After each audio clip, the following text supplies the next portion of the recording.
Okay, so this was the question that we put at the end of the last video to try.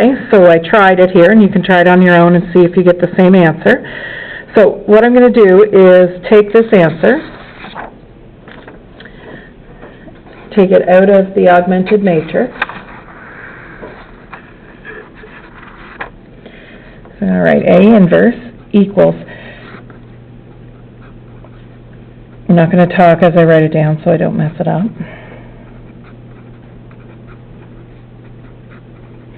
And this last row is over 3, but I'm going to make it over 9 so they all have a common denominator. So I'm going to multiply each of these by 3 over 3.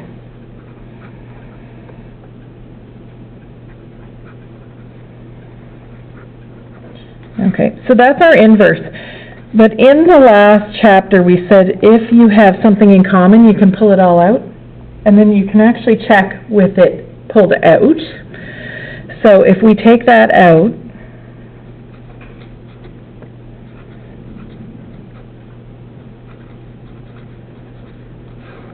our inverse is 1/9 times this. Right. And if we check A times A inverse, we should get I. But if I'm pulling out 1 over 9, what would I actually get when I check? 9s instead of 1s. So if I check with 1 over 9 pulled out, A, I'm just going to write it down from earlier.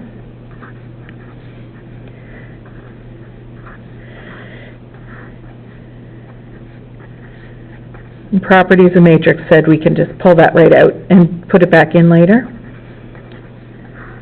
When I check this, I'll actually get 9s down the diagonal and 0s everywhere else because I pulled a 9th out. So that's what I should be getting.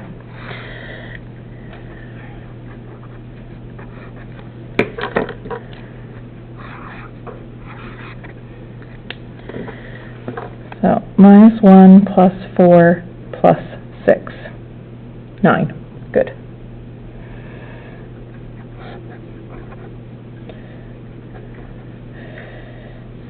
-1 plus 4 minus 3, 0.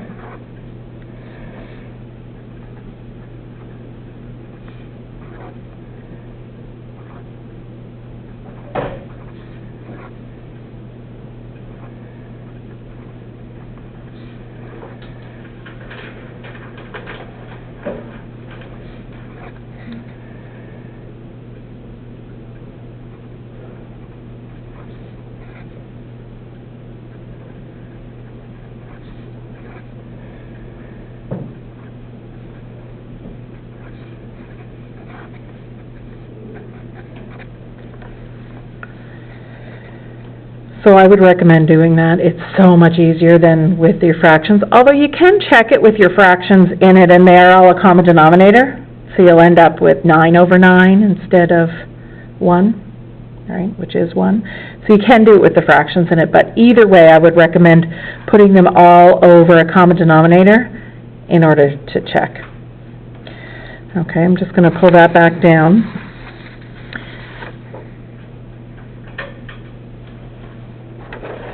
For a second.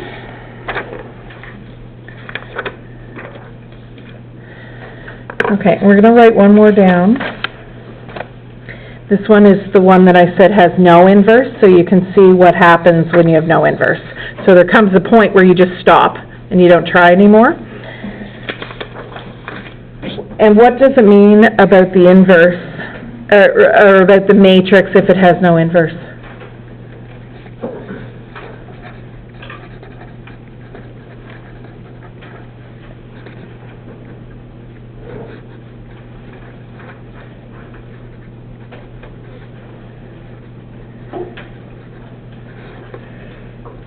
We would say if it has no inverse, it's singular. That's one.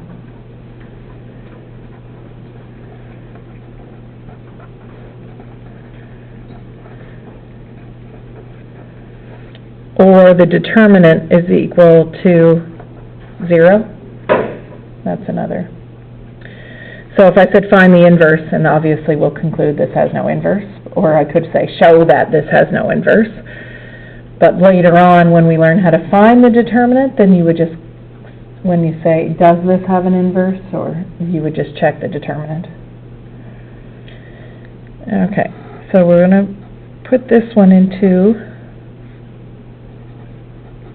our augmented matrix.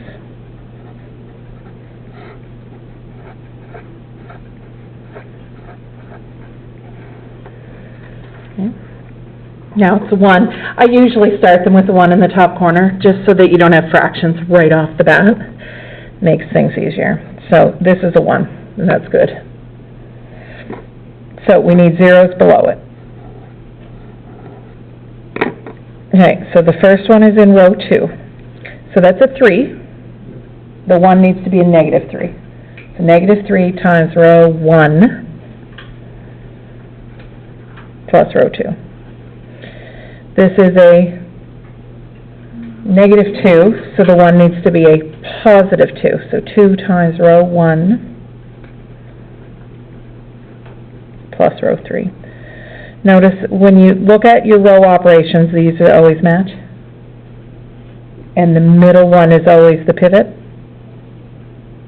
Okay, so these match. And the pivot is here with the number in front of it. Okay, so we'll do these 2 steps carefully.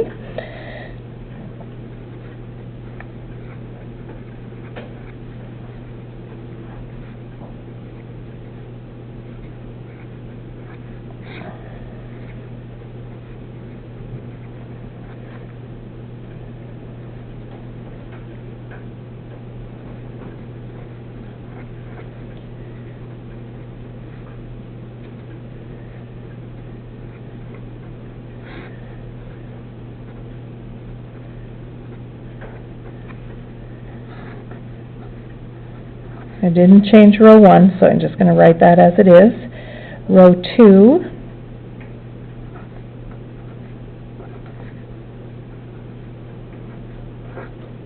and row 3.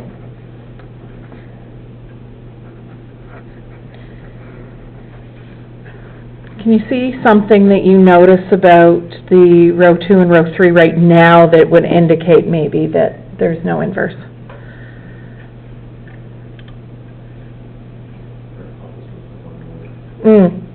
They're actually sort of the same equation, just with the opposite sign. They're disguised. And remember, if we had 2 equations, like x plus y equals 2 and x plus y equals 6, these are parallel. There's no solution. When you add them together or subtract them, you end up with a 0 over here because they'll both cancel. And this is what's going to happen here, is you're going to end up with a row of zeros, and then you wouldn't be able to make a 1. Okay? But let's suppose you didn't notice that, and we'll keep going. Okay? But as soon as you notice that there are multiple of each other, it doesn't matter what's over here, because it's not going to work. We're not going to be able to get the identity on this side. But what would our next step be? Make this into a 1. And 7 is kind of a bad number to be there, because we're going to have fractions over 7. So I would probably look, is the one below it any better? And in this case, it's not. So you would say, okay, row 2 is row 2 divided by negative 7.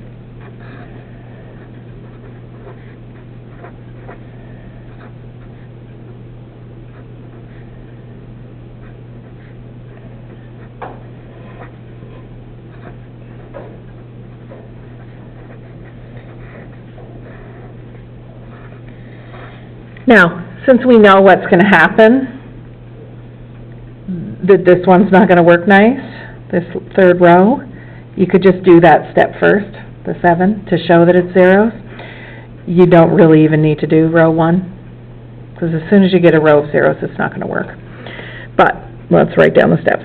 So row 1, that's a 2, so the 1 that's staying, the pivot needs to be a negative 2. Negative 2, row 1, row 2 plus row 1. These match, and that's the pivot. Row 3, that's a 7, so this needs to be a negative 7. And we already had a negative 7 there, so you can actually just look up here and write that row. We just divided it by negative 7. If I'm now saying multiply it by negative 7, you can just read it back from there. Okay, so let's do these two steps. -2, row 2. -2 times a fraction, multiply the top. So -2 times -2 is +4. -2 times 3 is -6. -2 times -1 is +2, plus row 1. So I don't know if you noticed what I did last time when I was adding fractions.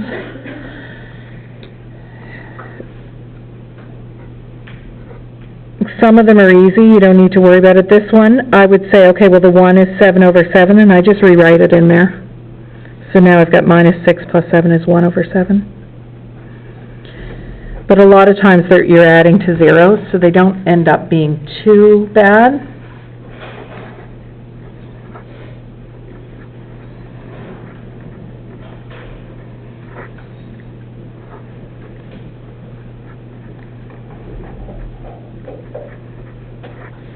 And -7 row 2, multiplying that by -7, or just going back up here.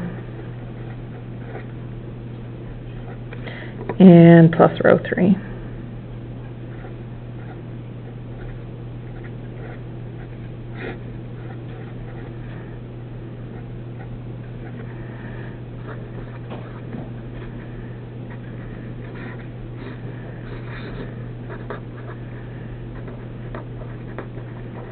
Okay. So backing up to what I said, you really didn't need to change this row if you noticed that that one wasn't going to work. All right. If you sort of notice one isn't going to work and you just want to show that it's not going to work, just do that row. We didn't need to do all of this to find those zeros. I mean, you could just conclude it here if you notice they're a multiple of each other. Okay. This doesn't mean there's no solution to if this were related to a system. It doesn't mean there's no solution. It just means that you can't find it using the inverse method. You could still use the other method that we're going to learn after this chapter to solve a system. It might have infinitely many solutions, or it might have no solution. We don't know. Okay? So what do we use the inverse for?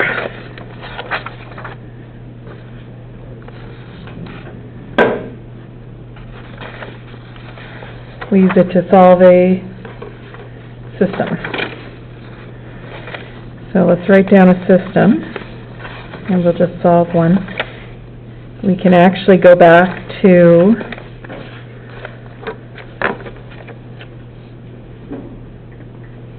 one of the inverses we had today. Okay, so we found the inverse of this one. So I'm just going to write the A down and the inverse down, so we're not going to go through and find another inverse. Okay? So I'm just going to write A and the inverse down for that. All right, so what do we use an inverse for?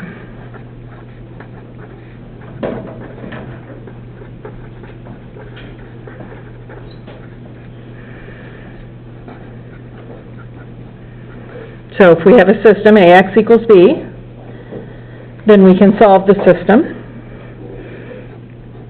Remember, X is equal to A inverse B. How did we get that? Well, if you take your system, normally you divide both sides by A in real numbers. In matrices, you multiply both sides by A inverse. And if you have to put it on the front, then you put it on the front. These cancel. It's equal to I.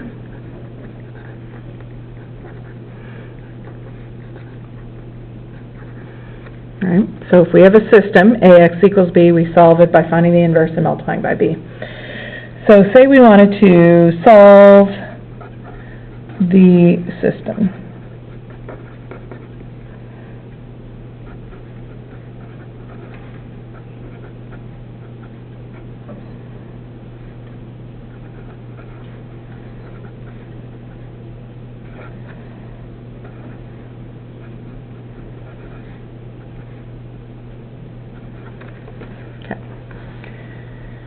So here's a system. And let's say solve the system using the inverse method.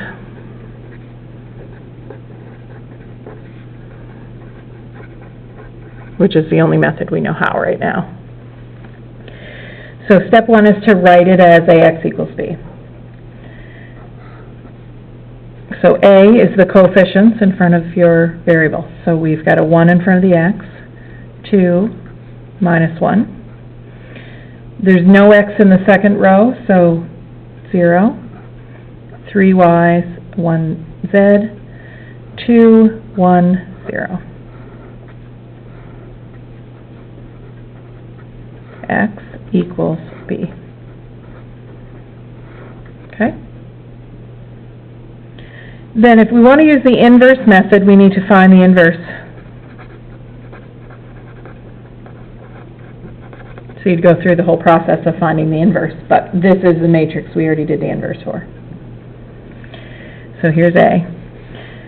We found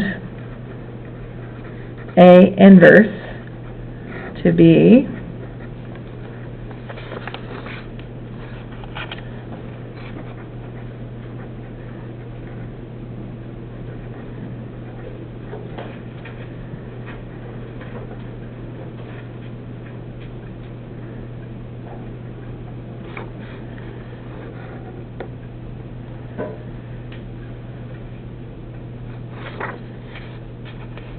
and I just want to double check that's the same A that I used before. Okay, so we already found the inverse, but you would go through and find the inverse, unless it was given. And then all you do is say x is equal to A inverse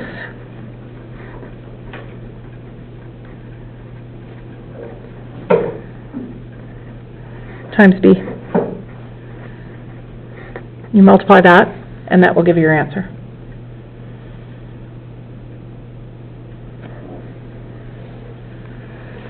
So, I put the 1/9 in front still, so we'll put that back in after. So, -1 plus 0 plus 15.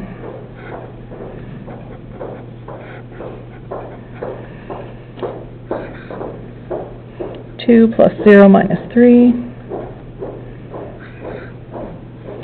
Minus 6 plus 0 plus 9.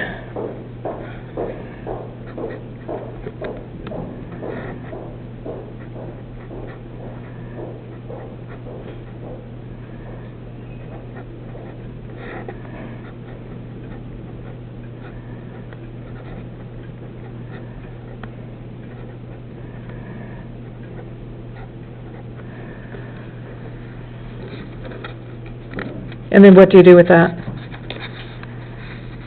That's your answer, so you could check it and make sure it works. So we could check our answer back in the original equations. So, check. So if I wrote my first equation, x plus 2y minus z, that should give me 1. So 14/9 plus 2 times 1/9 minus 3/9. 14 minus 5 is 9/9, which is 1, and so on. 3y plus z equals 0, so 3 times y, which is minus 1/9, plus 3/9 is 0, that's true. And the last one, 2 times x plus y should give me 3. This is 28/9 minus 1/9 is 27/9. So it works. I think Right, so you would check back in your original. We already checked the inverse, so we knew that was right. We checked that earlier when we did it. Now, this is a really long way to solve a system because that inverse takes a whole page, right? However, what they use it for is not really to find the inverse, but if I gave you another system, so let's suppose that this x plus 2y minus z, 3y plus z, and 2x plus y. This left-hand side represents something. maybe the manufacturer, how much of different materials they need to make something, okay? Then they could change just this side.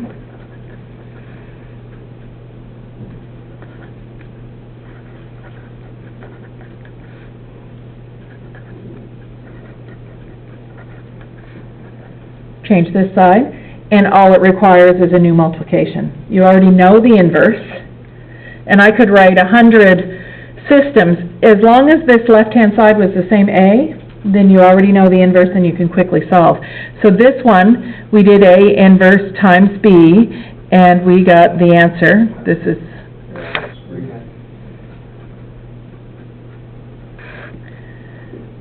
so we got that answer. But you could do the same thing here. This is the same A. So to solve this system, we just take A inverse, which we know, and multiply it by B. So A inverse times our new B. And then we'll get our new X that will work in that system. And then if I change the numbers on the right again, you just need another multiplication, another multiplication. And so if you have a system that represents something, you can change it through and say, okay, well, the first equation is shirts, hats, and boots. We can change the number of shirts, hats, and boots they're making and figure out a new, amount of material or whatever.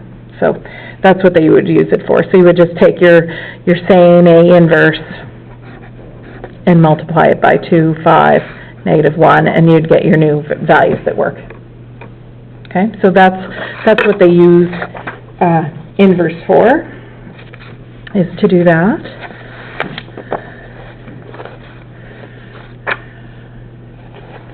I think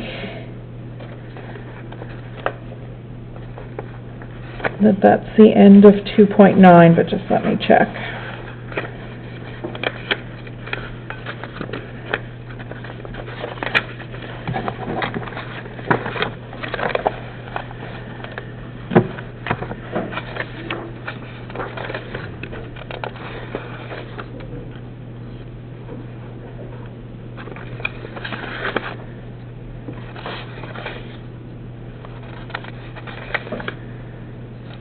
Okay. I'm just going to stop that.